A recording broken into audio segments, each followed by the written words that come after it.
Recently in Canada, a New Brunswick man lost his battle in court to determine if the fines placed against him for transporting liquor across the provincial border was just. By our court setting this precedent, it tells our provinces that they have the legal right to restrict the flow of products between provinces if they see fit.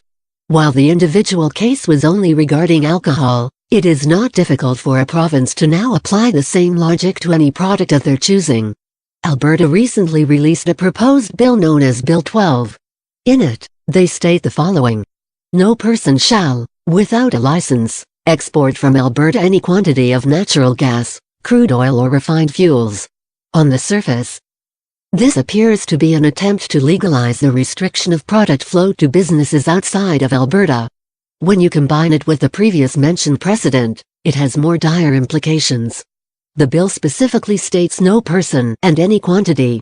This gives them the legal power to not only withhold the specific products from businesses, but also from individuals from other provinces as well. Under the new bill, filling a jerry can with Alberta gas and taking it across the provincial border would be a violation and the individual would be liable to face the following fine. In the case of an individual, to a fine of not more than $1 million for each day or part of a day on which the offense occurs or continues. With the legalization of marijuana just around the corner in Canada, another example arises where the precedent applies.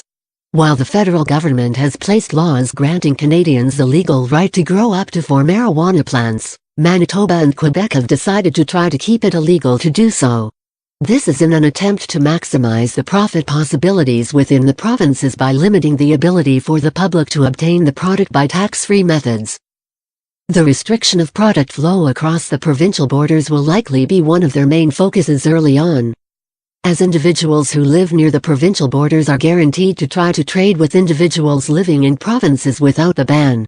The precedent of restricting product flows through provincial borders would provide these governments with a method of restricting these types of actions, and of enforcing punishments against violations as well.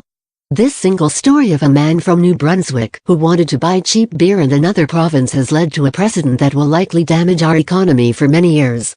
It has paved the way for the provinces to freely restrict trade within our country. We are now even seeing our provinces contemplating what can only be defined as economic sanctions on ourselves. Similar actions are done on the international scale to try to coerce another nation into certain actions. It is effective because it hurts the economy and the livelihoods of the sanctioned citizens. To segregate our country with sanctions will only lead to the same results economically. While the deciding parties may be coerced into a certain course of action, it will still always involve damage to the economy of the sanctioned parties.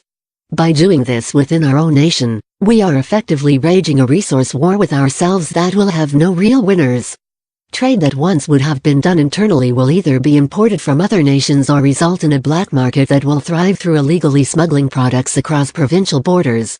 In either scenario, large amounts of money that would have circulated otherwise will leave our economy. We cannot let our nation erupt in a civil trade war. We must rally together to show that we demand a nation that upholds our rights to equal treatment and benefits. If you agree, please share this video and help spread awareness before the decisions that will change our futures are set in stone.